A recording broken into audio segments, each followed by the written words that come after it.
हिंदुस्तान और चीन के दरमियान कमांडर सतह के 19वें दौर के मुज़ाकरात हो रहे हैं। दोनों मुल्कों के फौजी अफसरान लद्दाख के साथ मशरक़ी सरहद पर जारी तातुल को खत्म करने की समत बातचीत के सिलसिले को आगे बढ़ा रहे हैं।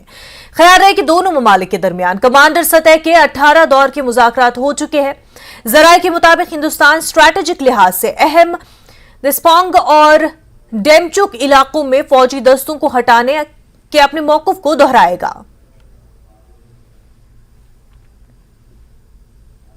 बारामूला पुलिस ने कुंजर बारामूला में डीवाईएसपी और इंस्पेक्टर का रूप धारने वाला शख्स को गिरफ्तार कर लिया है। उसके कब्जे से 40,000 रुपए की नकद रकम जब्त कर ली गई और इस सिलसिले में मुकदमा दर्ज करके मजीद तफ्तीश जारी है। तफसीलात के मुताबिक एक अहम पेशरफ्त में पुलिस स्टेशन कुंजर ने एक ऐसे जालसाज को गिरफ्तार कर लिया जो कानून नाफिज करने वाले एहलकारों की नकाली कर रहा था और मासूम शहरियों को धोखा दे रहा था। मुल्जिम की शिनाख्त मुश्ताक अहमद वानी वल्द गुलाम मोहम्मद वानी साकिना बरजुला धोबीमन तहसील कारहामा के नाम से हुई है।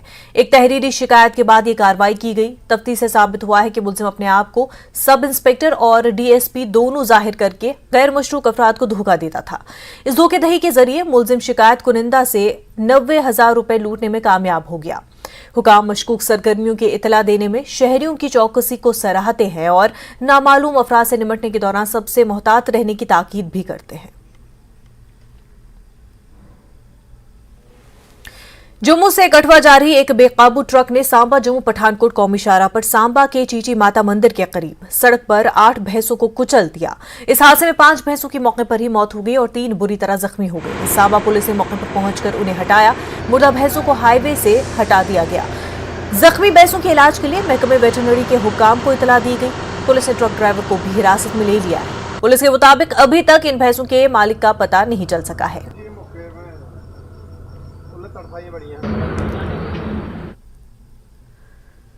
जिला पुंछ में मेंढर सब डिवीजन के मनकोट इलाके में एक कार आग लगने से तबाह हो गई है। यह वाकया कल रात पेश आया। कल रात आतिशबाजी के एक पुरअसरार वाकये में एक इको कार जल गई। इस सिलसिले में एक वीडियो भी मंजर-ए-आम पर आया और उसमें देखा जा सकता है कि कार में किस कदर भयानक आग लगी थी। जिला बड़गाम के अजकाम इलाके में आग की एक होलनाक वारदात पेश आई। आग की इस वारदात में एक इमाम बारगाह और 2 रिहायशी मकान खाकसर हो गए हैं। तफसीलात के मुताबिक आग की यह वारदात बुलीना अचबाम बड़गाम में पेश आई है और इसमें काफी माली नुकसान हुआ है। इमाम बारगाह में काफी नुकसान हुआ और यहां नौजवान रजाकाराना तौर पर साफ सफाई के काम में मसरूफ नजर आए।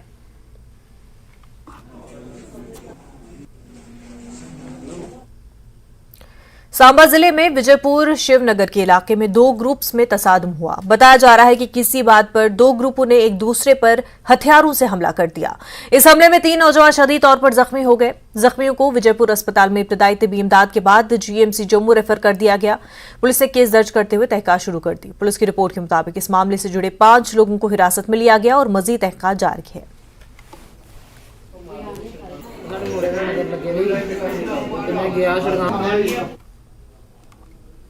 मेरी मिट्टी मेरा देश मुहिम के तहत काजीगुंड अनंतनाग में सिक्योरिटी फोर्सेस और तालिब इल्मों की जानिब से एक मुश्तरका तिरंगा रैली निकाली गई। रैली में सीआरपीएफ एहलकारों के अलावा तालिब इल्मों की खासी तादाद और सरकारी मुलाजमीन ने शिरकत की। तिरंगा रैली मेरी माटी मेरा देश के नारों के बीच काजीगुंड बाजार से होते हुए गुजरी। कौमी शाहराह पर सीआरपीएफ दस्तूर ने कौमी परचम के साथ मार्च किया और इस मौके पर तालिब इल्मों ने हुब्बुल वतनी के गाने गाए, जबकि मुल्क की तारीख और यहाँ की रवादारी से भी उन्हें वाकिफ कराया गया।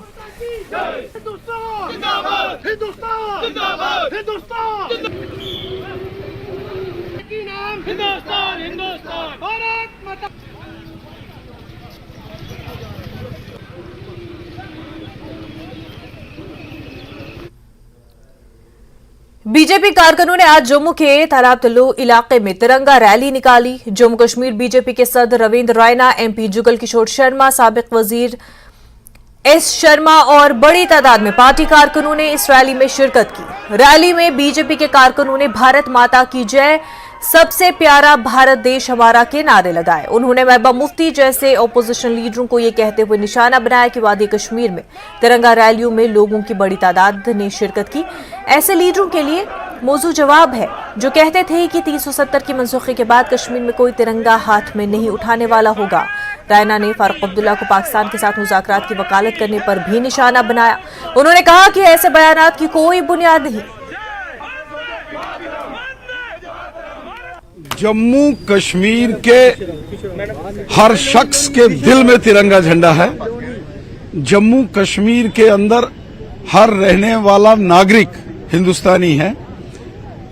अगर आप 1947 से देखेंगे, यहां जम्मू के अंदर उस वक़्त प्रजा परिषद ने तिरंगे झंडे को लेकर आंदोलन किया, तो कश्मीर घाटी में भी मोहम्मद मकबूल शेरवानी साहब जैसे नौजवानों ने तिरंगा झंडा हाथ में लेकर नारा दे दिया था। जब पाकिस्तान ने हमला किया तो मोहम्मद मकबूल शेरवानी साहब के साथ हजारों नौजवानों ने नारा दे दिया था, पाकिस्तानी हमलावर खबरदार, हम कश्मीरी हैं हिंदुस्तानी, हम कश्मीरी हैं तैयार। हर एक शख्स के दिल में तिरंगा झंडा है। चंद कुछ लोग हैं जो शरारती हैं, जिन्होंने यहाँ बम, बंदूक, पिस्तौल, गोलियों की दुकानें खोल के रखी थी। अब वो दुकानें भी बंद हो गई हैं। अब सिर्फ और सिर्फ तिरंगा झंडा है। इस वक्त एक बड़ी खबर सामने आ रही है। हिमाचल प्रदेश से यह खबर है, वज़ीर आला सुक्खू सुमरहिल पहुंच चुके हैं। लैंडस्लाइड की जद में शिवबोड़ी मंदिर में नुकसान हुआ है। आपको बता दें कि कुछ लोगों के मंदिर में दबे होने का खदशा भी जाहिर किया जा रहा है। हालांकि राहत और बचाव का काम इस वक्त जारी है। तो हिमाचल से आपको ये अहम खबर इस वक्त ही बता रहे हैं। वज़ीर आला सुक्खू समरहिल पहुंच चुके हैं। शिवबोड़ी मंदिर लैंडस्लाइड की जद में आ चुका है। तस्वीरें भी आप अपने टीवी स्क्रीन पर देख सकते हैं। और इस इलाके में कुछ लोगों के दबे होने का खदशा है, क्योंकि लैंडस्लाइडिंग हुई है तो माना जा रहा है कि कुछ लोग वहां पर फंसे हुए हो सकते हैं। राहत बचाव का काम जारी है, लेकिन वज़ीर आला आपको बता दें समरहिल इस वक्त पहुंच चुके हैं। हालात का जायजा लेने के लिए हमारे नुमाइंदे रणवीर इस वक्त हमारे साथ जुड़ चुके हैं। रणवीर, सीएम सुक्खू पहुंच चुके हैं, इस हवाले से हमें मजीद जानकारी दें।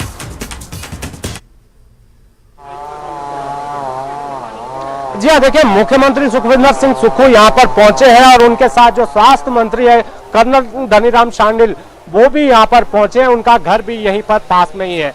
तो देखिए कितना दर्दनाक तस्वीरें, दुखद तस्वीरें यहाँ से निकल कर आ रही हैं। और अभी तक 3 जो बॉडी है वो रिकवर कर ली गई है। और अभी ये बताया जा रहा है, कुछ लोग बता रहे हैं, स्थानीय लोग, कि यहाँ पर कुछ लोग जो अंदर मलबे के नीचे दबे हो सकते हैं, जिनके जिंदा होने की पूरी उम्मीदें हैं। तो कोशिश यहाँ पर यह की जा रही है कि जैसे तैसे ये मलबा जो है सबसे पहले हटाया जाए। जो सरकारी मशीनरी यहाँ पर है, SDRF की टीम मौके पर मौजूद है, पुलिस की टीम मौके पर मौजूद है और जो फायर ब्रिगेड के जवान हैं वो मौके पर मौजूद है। तो यहाँ पर बड़ी खबर ये निकल कर आ रही है कि 25 से 30 लोग जो है दबे हो सकते हैं, ऐसी आशंका यहाँ पर जताई जा रही है। स्थानीय लोग ये बता रहे, क्योंकि सुबह के समय था, मंदिर में लोग जो है पूजा करने आए थे। तो मुख्यमंत्री के साथ जो प्रशासनिक अमला है, जो DC शिमला है, SP शिमला, वो भी यहाँ पर मौजूद है। तो ये तस्वीरों के जरिए आपको दिखाना चाहेंगे कि किस तरह से अब यहाँ पर ये रेस्क्यू ऑपरेशन चल रहा है।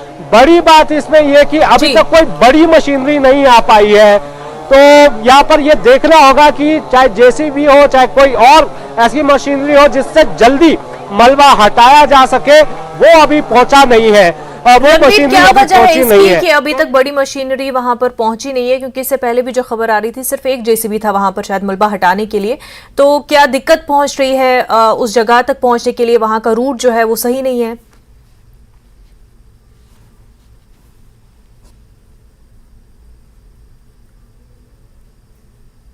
आबादी का यहाँ पर जो सामने पार्षद है वो हमारे साथ है, वीरेंद्र ठाकुर, उनसे पूछते हैं तो बड़ी मशीनरी अभी तक क्यों नहीं पहुंच पाई है? हो सकता है कि ये मलबा जो है जल्दी हटाया जा सके। अभी मालूम हुआ है मशीन हमारी तरफ से आ रही थी, अभी मुझे जानकारी मिली एक्टिव से कि उसका डीजल खत्म हो गया। अब वो डीजल की व्यवस्था कर रहे हैं, उसका डीजल बनेगा सिंगल प्रोग्राम और व्यवस्था होनी चाहिए। अब उसको डीजल डाल के सुबह 7:30 बजे की घटना है और अभी जो है 11 बजे से ज्यादा का वक्त हो गया, ट्रेन में चलिए नहीं, बाकी मुख्यमंत्री पहुंच गए। बिल्कुल कमजोरी है कि हमसे कोई मशीन यहाँ पर बहुत निकामी मशीन से होना है। आप देख रहे हैं कि पेड़ है, पेड़ हटाने के लिए बड़ी मशीन चलाता है और उसका जो भी हम बता रहे हैं लोगों को कि हम ठीक है, उनको निकालने के टाइम हम काफी लेट हो गए। तो दादा अगर आपको आवाज आ रही हो तो यहाँ पर ये बताया जा रहा है कि देखिए प्रशासन की गलती यहाँ पर क्या है कि यहाँ पर समय पर जो बड़ी मशीनें हैं जो मलबा हटाने के काम आती है वो यहाँ पर नहीं भेजी गई। अगर तो आई भी थी तो उसका डीजल खत्म हो गया।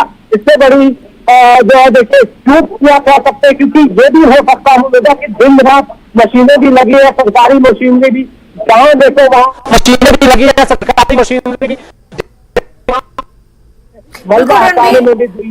ये बहुत ही एक तो इतना बड़ा हादसा पेश आया है, उसके बाद जो है प्रॉपर मशीनरी नहीं पहुंच रही है। ये कहा जा रहा है कि डीजल खत्म हो गया है या जो भी वजह दी जा रही है ये सही नहीं है। बहरहाल सीएम सुखो वहां पर पहुंच चुके हैं, उनकी नोटिस में ये तमाम तर चीजें उम्मीद है लाई जाएंगी और उसके बाद जो है तेज रफ्तार से राहत और बचाव का काम किया जाएगा। रणबीर, फिलहाल के लिए आपका बेहद शुक्रिया, आप इस खबर पर नजर बनाए रखें, आपसे फिर राब्ता जोड़ेंगे।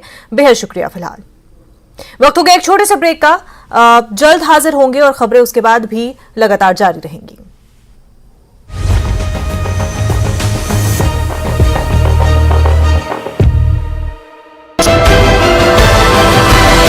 देवभूमि में मंदिरों में दर्शन के लिए 1100 रुपए का शुल्क लगाना दुर्भाग्यपूर्ण फैसला है।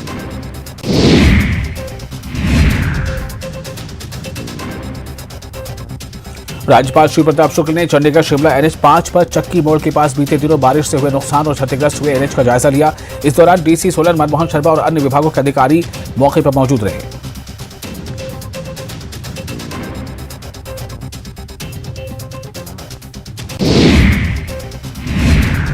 वहीं बीजेपी विधायक पर कैबिनेट मंत्री अनिरुद्ध सिंह ने विवादित बयान दिया है और कहा है कि बलवीर वर्मा को एहसान मानना चाहिए कि वो कटोरा लेकर गाड़ी में सीएम के साथ क्यों बैठे। ऊना बीजेपी मंडल की बैठक पार्टी कार्यालय में आयोजित की गई। बैठक की अध्यक्षता मंडल अध्यक्ष हरपाल सिंह गिल ने की, जबकि विधायक सतपाल सिंह सत्ती बतौर मुख्य अतिथि बैठक में शामिल हुए।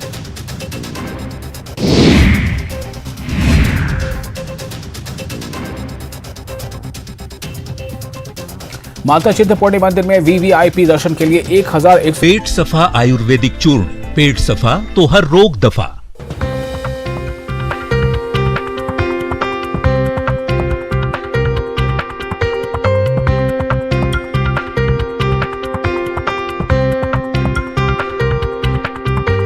Headlines presented by पेट सफा आयुर्वेदिक चूर्ण, पेट सफा तो हर रोग दफा।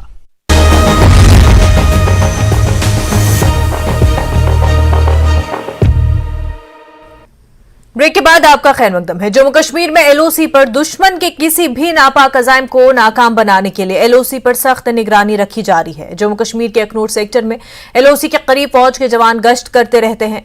न्यूज़ 18 नुमाइंदे मनोज कौल ने एलओसी से मजीद तफसीलात फराहम की है। हम इस वक्त अखनूर सेक्टर में हैं और आज हम आपको बता देंगे कि जो भारतीय सेना के जवान हैं वो किस तरह से अपनी ज़िंदगी गुजारते हैं, किस तरह से हमारी एलओसी की रक्षा करते हैं। आप देख सकते हैं कि यहाँ जो जवान है वो लगातार यहाँ पेट्रोलिंग करते नज़र आएंगे। बिल्कुल उनकी पैनी नज़र है, अच्छे हथियारों के साथ जो सोफिस्टिकेटेड वेपन्स हैं उनको लेकर ये लगातार इस बॉर्डर पर चलते रहते हैं, इस एलओसी की रक्षा करते रहते हैं। आपको मैं दिखाऊं कि ये जो फेंस है ये पहला फेंस है यहाँ पर अखनूर सेक्टर में। इस फेंस के बाद एक इलाका है जो फॉरवर्ड इलाका है, उसके आगे कुछ जो बॉर्डर आउटपोस्ट होती हैं, जो हमारे जवान वहाँ लगातार उन बॉर्डर आउटपोस्ट में ड्यूटी करते हैं, तैनात रहते हैं। और जो उस तरफ की चौकियां हैं, जो हमारे दुश्मन की वो चौकियां हैं, वो उस पार हैं। और यहाँ ये कोशिश लगातार जवानों की ये है कि अगर एडवर्सरी की तरफ से किसी भी तरह की कोई भी नापाक हरकत की जाए तो उसको एकदम से वो नाकाम कर सकें। मैं आपको बता दूं कि ये जो फेंस है ये पहले से ही यहाँ फेंसिंग की गई थी, लेकिन इसमें एक ख़ास बात अब ये है कि इसमें कैमरा लगे हुए हैं, सेंसर्स लगे हुए हैं, यानी आधुनिक बना दिया गया है इसको। उस आधुनिकीकरण से क्या हो सकता है कि अगर कोई भी एडवर्सरी, कोई भी शख्स उस तरफ से फेंस के करीब आने की कोशिश करेगा तो उसकी हरकत को एकदम से मॉनिटर किया जाता है, और जो ये जवान आप देख रहे हैं ये उस पर तुरंत एक्शन करते हैं। यानी लगातार इन जवानों की जो ड्यूटी है वो चाहे किसी भी तरह का मौसम है, आज अगर हम देखें तो इतनी गर्मी में ये जवान यहाँ इस मुश्किल हालात में भी, इन मुश्किल परिस्थितियों में अपनी ड्यूटी अंजाम दे रहे हैं। यही वजह है कि ये जो लोग हैं, ये जो हमारे सेना के जवान हैं, उनकी सतर्कता जो है, उनकी जो अलर्टनेस है, उनकी अलर्टनेस की वजह से ही हम सारे देशवासी अपने घरों में सुरक्षित रहते हैं और अपना कामकाज है दिन भर का या अपनी ज़िंदगी को जो पूरा आगे हम बढ़ाते हैं वो इन्हीं जवानों की बदौलत है। इन जवानों को सलाम, क्योंकि ये जवान एक ऐसे माहौल में, एक ऐसी परिस्थिति में काम करते हैं, लगातार बिना किसी डर के, बिना किसी खौफ के, दिल में यही जज्बा है कि भारत माता की रक्षा करनी है। भारत माता की तरफ अगर कोई भी आंख उठा के देखता है तो उसको मुंह तोड़ जवाब देना है। यही जो जवान हैं लगातार भले ही अपने घरों से ये दूर रहें, अपने बीवी बच्चों से दूर रहें, लेकिन जो इनका अपना कर्तव्य है, जो उनकी निष्ठा है, जो उनका पैट्रियटिज्म है, वो इस बात को साफ दर्शाता है कि कुछ भी परिस्थितियाँ हों, मौसम की या कोई और तरह का जो अगर जिनको चैलेंज मिलता है, उस चैलेंज से वो घबराते नहीं हैं, बल्कि सीना तान के उसका मुकाबला करते हैं। और भारत माता की जयकारों के साथ साथ ये हमेशा इस तट पर रहते हैं कि भारत माता की जो रक्षा है वो उनका परम कर्तव्य है। कोशिश इनकी लगातार यही रहती है कि वो अपना जो उनका जो सुख चैन है उसको वो दरकिनार करते हैं, सिर्फ इसलिए कि वो भारत माता की रक्षा कर सकें। और भारत की तरफ अगर कोई भी दुश्मन किसी भी तरह की गलत सोच रखता हो और उसके बाद अगर वो कोई भी गलत हरकत करता हो तो उसको वक्त रहते ही विफल कर दिया जाए। कैमरामैन नारायण दत्त के साथ मनोज कौल, न्यूज़ 18, एरोसी, अखनूर सेक्टर। स्मार्ट मीटर्स के मामले पर बीजेपी जम्मू कश्मीर के सदर रविंद्र रैना ने कहा कि उन्होंने पहले ही एलजी के साथ ये मामला उठाया है। रैना कहते हैं कि उन्हें उम्मीद है कि इस मसले का कोई न कोई हल निकल आएगा। ये बहुत सारे लोगों की शिकायत आई है कि गलत रीडिंग्स स्मार्ट मीटर्स में रिफ्लेक्ट हो रही हैं और उसका हमने नोटिस लिया है और मैंने और मेंबर पार्लियामेंट साहब ने लेफ्टिनेंट गवर्नर साहब से हमने बात की है और मुझे यकीन है कि इस पर एलजी साहब फैसला ले लेंगे।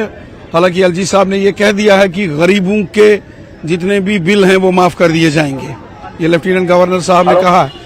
लेकिन जो कॉमन आदमी है, जो आम शहरी है, जिनका बिल कभी 3,000 आता था तो ऑल ऑफ सडन अगले महीने 10,000 आया, ये चीजें भी ठीक होनी चाहिए। किसी को किसी प्रकार की हरासमेंट नहीं होनी चाहिए।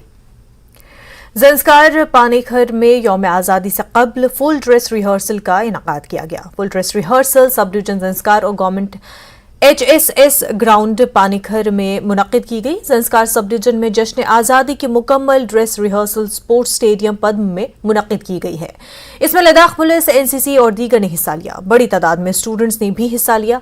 नायब तहसीलदार ज़ंस्कार मोहम्मद हसन ने तिरंगा लहराया। स्टेशन हाउस ऑफिसर, सब डिवीजनल सतह के अफसरान और अवाम की बड़ी तादाद की मौजूदगी में परेड की सलामी ली गई। HSS ग्राउंड पानीखर, जहां नायब तहसीलदार तेसुरु मोहम्मद हुसैन ने पुलिस एहलकारों की मौजूदगी में मार्च पास्ट की सलामी ली। इसमें तायसुरु जोन के मुख्तलिफ स्कूलों के अफसरान और एहलकारान और तुलबा ने भी शिरकत की। भलीसा की आबशार बेरछू सेनो एक मजहबी मकाम है और यहाँ हर साल हजारों सयाह पहुंचते हैं।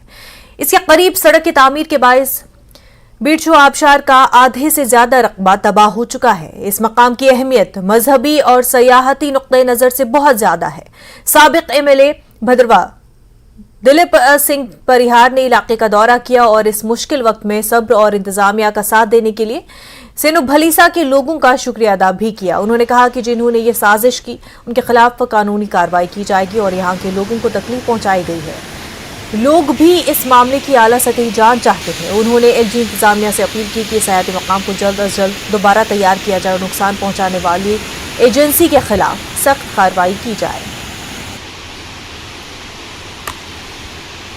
बीर छो एक हमारा पुराना हजारों साल जो कि तीर्थ स्थान है, जिसको तमाम भलेसा बल्कि दूर दूर के लोग मानते हैं। सुनने में आया था कि सड़क बनने की वजह से उस तीर्थ स्थान को बहुत नुकसान हुआ है, और जब हम वहां पहुंचे हमने वहां क्या देखा कि हमारा तीर्थ स्थान बिल्कुल पसी की वजह से डूब चुका है। 1 किलोमीटर हमारा ये लंबा स्थान है, हमारे चिन्ह दब चुके हैं, तरशूल हमारे जितने हैं इस साइड भी छोटे छोटे तरशूल थे वो दब चुके हैं। तो हमें बहुत दुख हुआ जब हमने उसको देखा, उस एरिया को देखा तो बहुत दुख हुआ। और मैंने वहां से ही चीफ साहब से बात की।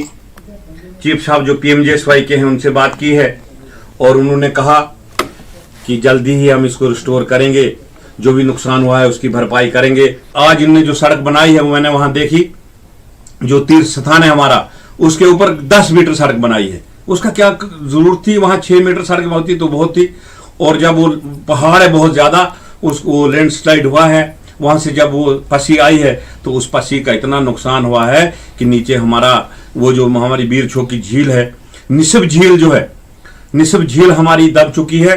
जिनने वो सर्वे की है, जो हमें यकीन दिलाते थे कि यहाँ नुकसान नहीं होगा, उनके खिलाफ इंक्वायरी होनी चाहिए ताकि आइंदा कोई ऐसे तीर्थ स्थानों पे कोई नुकसान ना पहुंचाए। और मैं मुबारकबाद देना चाहता हूं जो तोता के लोगों को कि उन्होंने सब्र से काम किया है। दक्कनी अदब फाउंडेशन पिछले 4 सालों से हर साल पुणे में हिंदी और उर्दू गजल की महफिलें मुनक्किद कर रही है। इस इदारे ने एक बार फिर पुणे के गजल के शायकीन के लिए महफिल का इनेकाद किया। 2 साल से ये प्रोग्राम कोरोना की वजह से मनसूख हो गए थे, लेकिन अब एक बार फिर महफिल का इनेकाद किया गया। इसमें पुणे के गजल के शायकीन ने बड़ी तादाद में शिरकत की।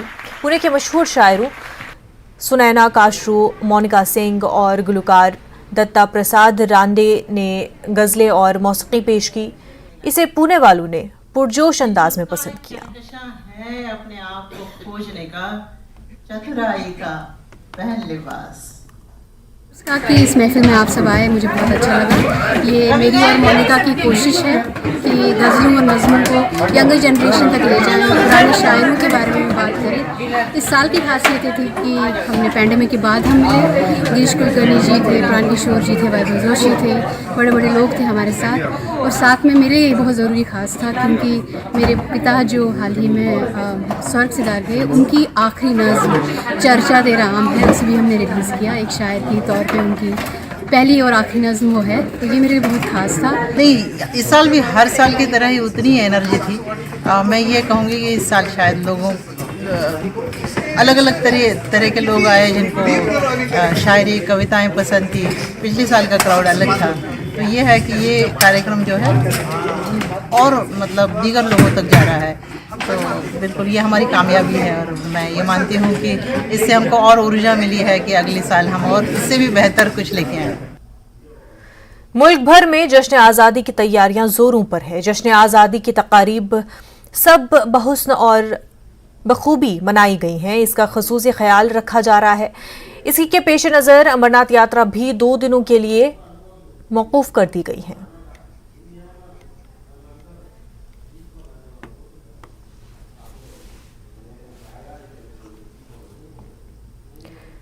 LOC पर दरअंदाजी की कोशिशों को नाकाम बनाने के लिए LOC पर खसूसी गाड़ियों का इस्तेमाल किया जा रहा है। ऑल ट्रेन गाड़ी ATV को दरअंदाजी की कोशिशों या मुखालिफ की तरफ से किसी भी दूसरी नाजायज कार्रवाइयों का फौरी जवाब देने के लिए इस्तेमाल किया जा रहा है। न्यूज़ 18 नुमाइंदे मनोज कौल ने यह खास रिपोर्ट तैयार की है। हम इस वक्त अखनूर सेक्टर में हैं, बिल्कुल LOC के पास। जैसे कि आप देख सकते हैं यहाँ पर फेंसिंग लगी हुई है, ये स्मार्ट फेंसिंग है। और जिस व्हीकल में हम बैठे हैं इसको ATV कहते हैं, यानी ऑल टेरेन व्हीकल। चाहे दलदल हो, चाहे पहाड़ी रास्ता हो, ये व्हीकल हर जगह पर चल सकता है। और इसकी खासियत ये है कि अगर कहीं पे जंप लगता है, इसके 4 जो टायर हैं, 4 टायरों में से एक ही टायर ऐसा होता है कि जो उछलता है, वो उससे गाड़ी का जो बैलेंस है वो लगातार बना रहता है। वो जैसे आप देख सकते हैं कि ये जो यहाँ पर जवान हैं, उनको एक इनपुट मिला है कि यहाँ कुछ टेररिस्ट ने इन्फिल्ट्रेशन की कोशिश की है। और जैसे ही ये इनपुट मिला, इन्होंने एकदम से अपनी पोजीशनें संभाली और उनका निशाना बिल्कुल सटीक है, निशाना है। अगर कोई भी शख्स वहाँ से आया हो, अगर कोई भी वहाँ से दरअंदाजी करने की कोशिश कर रहा हो, घुसपैठ करने की कोशिश कर रहा हो, उसको वक्त रहते ही न्यूट्रलाइज़ किया जाए। मैं आपको बता दूं कि जो कंट्रोल लाइन है, कंट्रोल लाइन पर हमने देखा है कि पाकिस्तान की तरफ से लगातार घुसपैठ की कोशिशें की जा रही हैं ताकि जम्मू कश्मीर में अमन को बिगाड़ा जाए, लेकिन इंडियन आर्मी की तरफ से तमाम वो इक़दामात उठाए गए हैं, तमाम वो प्रबंध किए गए हैं जिससे पाकिस्तान की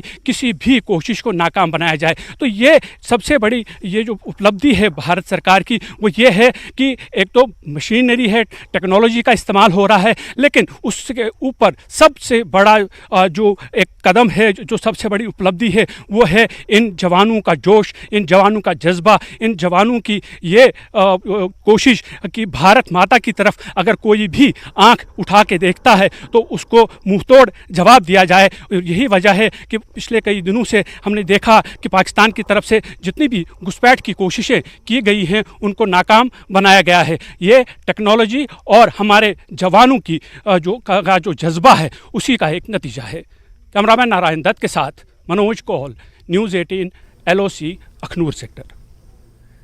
JKLH लाइव में फिलहाल इतना ही, पर मजीद खबरों के लिए आप बने रहे न्यूज़ 18 जम्मू कश्मीर लद्दाख हिमाचल के साथ। आदाब।